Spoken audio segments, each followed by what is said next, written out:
ለመድፈኞቹ አርሰናሎች የዛሬው ቀን እጅግ በጣም ወሳኝ ነው። ምክንያቱም በተለይ የአርሰናሉ ስፖርቲንግ ዳይሬክተር አንድሪያ ቤርታ ትልቅ ስራ የሚሰሩበት ቀን እንደሆነም ይጠበቃል። የሚኬል ሜሪኖ መጎዳት መድፈኞቹ በአሁኑ ሰዓት ወደ ዝውውር መስኮቱ ገበያ እንዲወጡ እንግዲህ አድርጓቸዋል። ታዲያ አንድሪያ ቤርታ ዛሬ ምን ይሰራሉ? ምን ይፈጠራል? አርሰናል የትኞቹን ተጫዋቾች እየተመለከተ ይገኛል? የሚኬል ሜሪኖ ጉዳትስ ከምን ደረሰ? እንደዚሁም ደግሞ ቡካዮ ሳካ ጉዳቱ ምን ያህል ነው? የነገው ጨዋታ ያመልጠዋል የሚሉትን ጨምሮ በጣም ወሳኝ መረጃዎችን ወደ እናንተ አደርሳለሁ። እንደዚሁም አርሰናል ደግሞ ሌላ ተጫዋች ለማስፈረም እንደተስማማ በአሁኑ ሰዓት ፋብሪዚዮ ሮማኖ አረጋግጧል።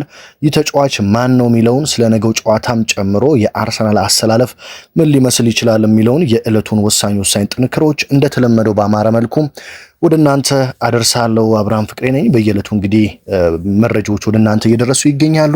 እናንተም በሁለቱም ቻናሌ መረጃዎችን እየተከታተላችሁ ስለሆነ ከልብ አመሰግናለሁ። በተለይ አሁን ላይ አርሰናል ለአራት ዋንጫ መፎካከሩን ተከትሎ በየዕለቱ እንግዲህ ሁለትና ከዛ በላይ ዜናዎችን በሁለቱም ቻናሌ ወደ እናንተ ለማድረስ እንግዲህ እየሰራው እገኛለሁ። በዛም ብዙዎቻችሁ ደስተኛ እንደሆናችሁና በየቀኑ በርካታ መረጃዎች እንዲለቀቅላችሁ እንደምትፈልጉ በኮመንት መስጫ ሳጥን ውስጥ እየገለጻችሁልኝ ትገኛላችሁ። ለዚህ ከልብ እያመሰገንኩ ከዛሬ ጀምሮ እንደ ሰሞኑ በየቀኑ በርካታ መረጃዎች ስለሚለቀቁ እየገባችሁ ማዳመጥ፣ ላይክ፣ ሼር ማድረግ አትርሱ እያልኩኝ እንግዲህ በቀጥታ ወደ መረጃዎቹ ነው መወስዳችሁ። ወደ ነገው የቼልሲ ጨዋታ ከማለፌ በፊት ስለ ቡካዮ ሳካ፣ ስለ ሚኬል ሜሪኖ እንደዚሁም ደግሞ አርሰናል ሊያስፈርመው ስለ ተስማማው ተጫዋችና ሜሪኖ ፈንታ ወደ አርሰናል ማን ሊመጣ ይችላል የሚለውን በቅደም ተከተል ወደ እናንተ የማደርስ ይሆናል። በተለይ መድፈኞቹ ትላንትና ማንቸስተር ሲቲ እና አስቶን ቪላ ነጥብ መጣላቸውን ተከትሎ ምናልባትም ዘንድሮ ከአንድ በላይ ዋንጫ የመሳካት እድሉ እየሰፋ እንደመጣም እየተነገረ ይገኛል። ምክንያቱም በአሁኑ ሰዓት ፕሪሚየር ሊጉን በ6 ነጥብ ርቀትና በ7 ነጥብ ርቀት ከአስቶን ቪላ እየመሩ ነው የሚገኙት መድፈኞቹ።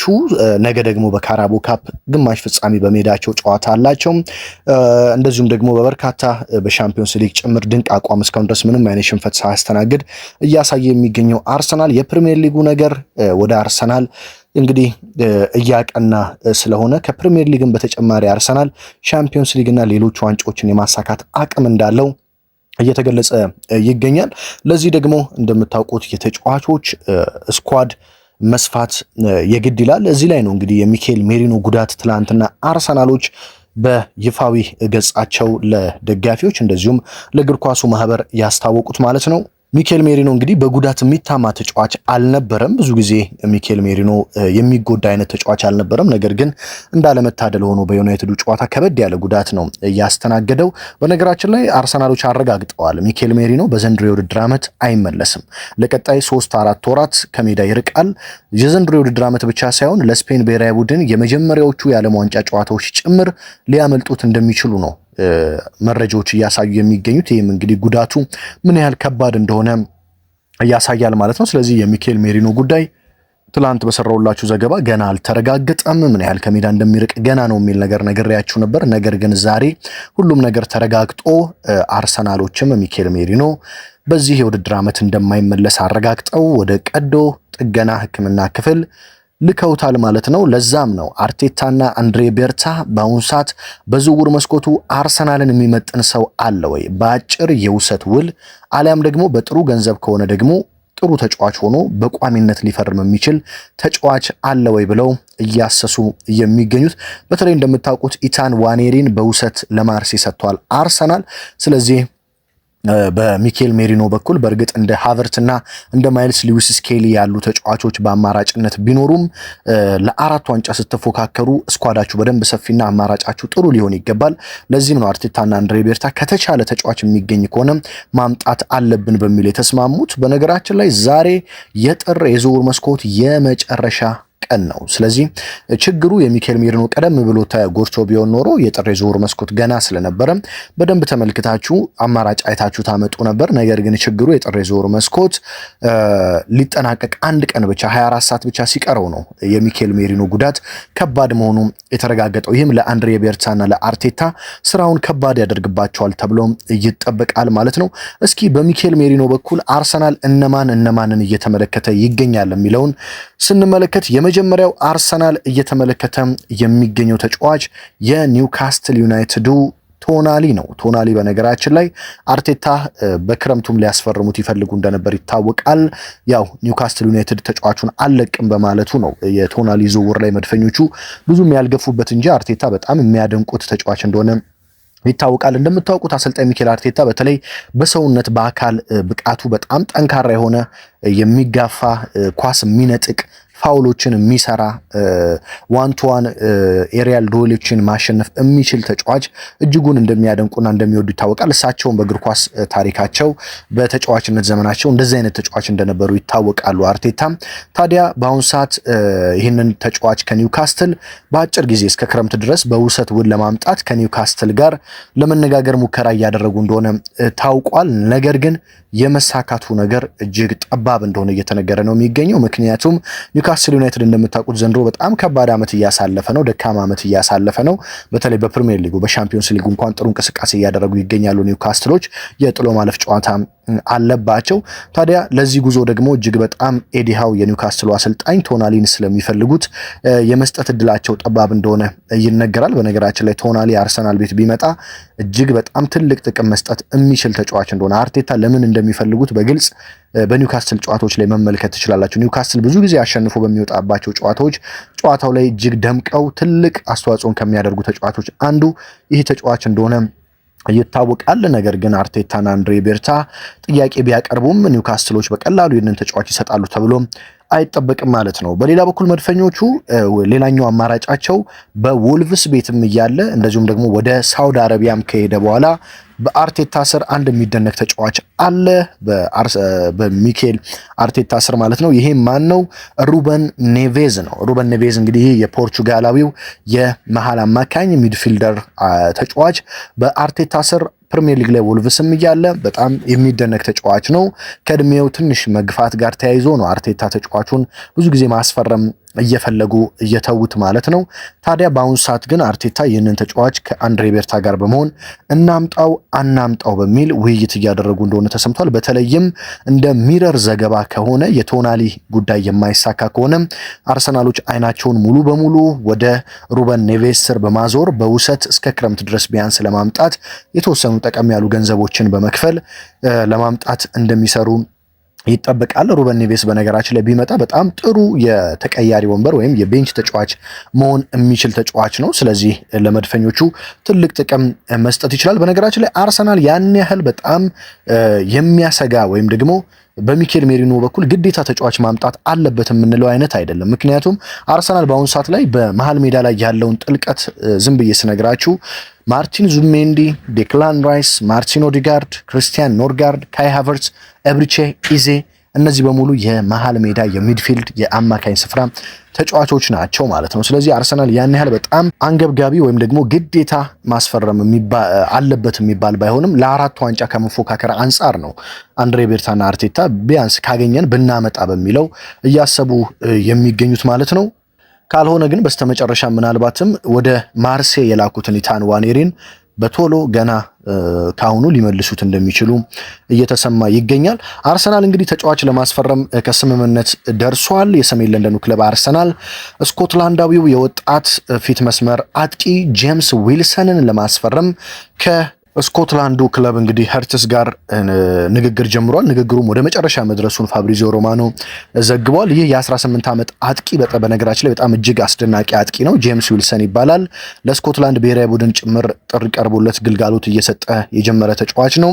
ስለዚህ አርሰናል ከአማካኝ ተጫዋች በተጨማሪ ይህንን የፊት መስመር ተጫዋች በውሰት ለማምጣት ንግግር ላይ ይገኛል። ታዲያ ይህንንና አንድ ሌላ ደግሞ የአማካኝ ስፍራ ተጫዋች በሜሪኖ ፈንታ ለማምጣት ሙከራዎች እየተደረጉ እንደሆነ ነው እየተሰማ የሚገኘው ማለት ነው። ወደ ቡካዮ ሳካ ጉዳት ስናመራ ቡካዮ ሳካ በነገው ጨዋታ የመኖር እድሉ ጠባብ እንደሆነ ተሰምቷል። ቡካዮ ሳካ እንግዲህ በእርግጥ ዘንድሮ በአርሰናል ቤት ግብ ካስቆጠረ ወደ 14 ጨዋታዎች አልፈውታል በፕሪሚየር ሊጉ።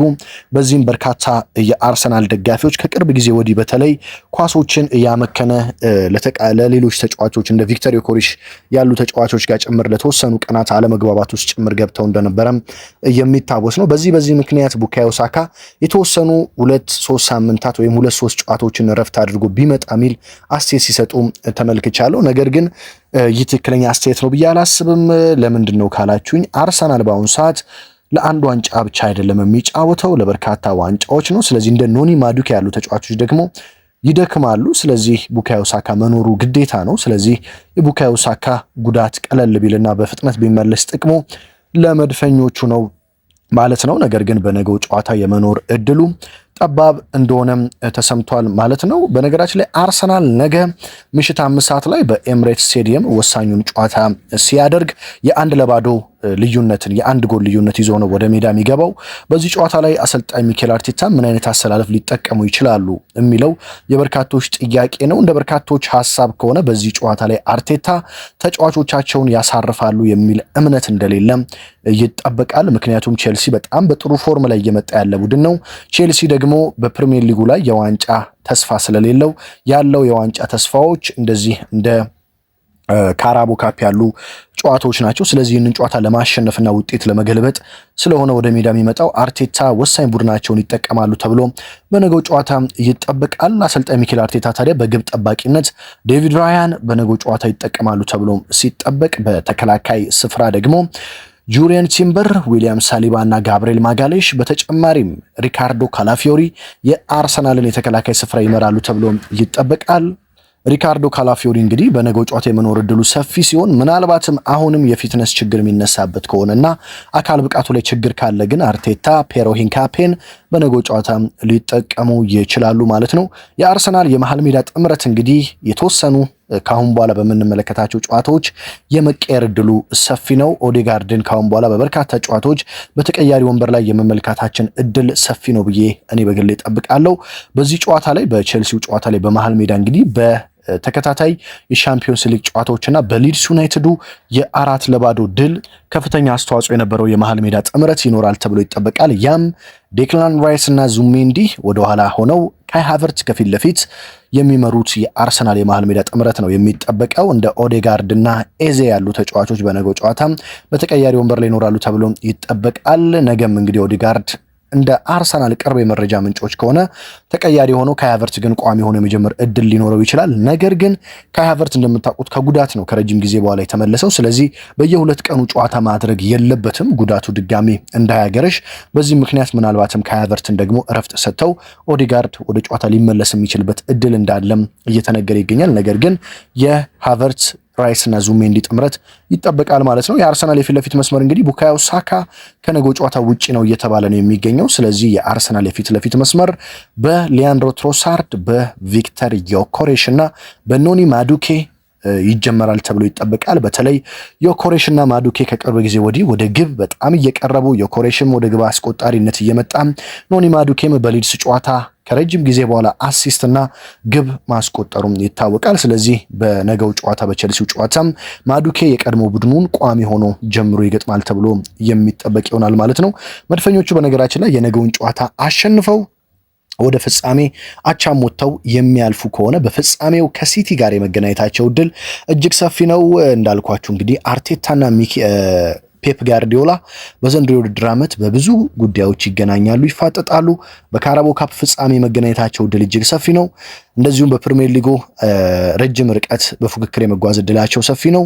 በሻምፒዮንስ ሊጉም አብረው አሉ፣ በኤፍኤ ካፑም። ስለዚህ አርሰናሎች፣ አርቴታ፣ የአርሰናል ተጫዋቾች በማንቸስተር ሲቲ ባለፉት ዓመታት በርካታ እንግዲህ በደልና ዋንጫ መቀማት የደረሰባቸው ተጫዋቾች በቀሉንና ፔፕ ጋርዲዮላን እንግዲህ ትምህርት መስጠት እንደዚሁም ያለፉትን ዓመታት አሳዛኝና እንግዲህ ክስተቶችን በጣፋጭ በቀል መወጣት ከፈለጉ የዘንድሮ የውድድር ዓመት ወሳኝ ነው ተብሎ ይጠበቃል። ስለዚህ አርቴታም ደግሞ ለፔፕ ጋርዲዮላ ላለፉት ዓመታት እጅ ሰጥተዋል። በዚህ ዓመት ግን እጃቸውን ላለመስጠት ከፍተኛ ትግል ያደርጋሉ ተብሎ ይጠበቃል። ስለዚህ የነገው ጨዋታ በኤምሬትስ ስቴዲየም ምሽት 5 ሰዓት የለንደን ደርቢ በጉጉት የሚጠበቅ ነው።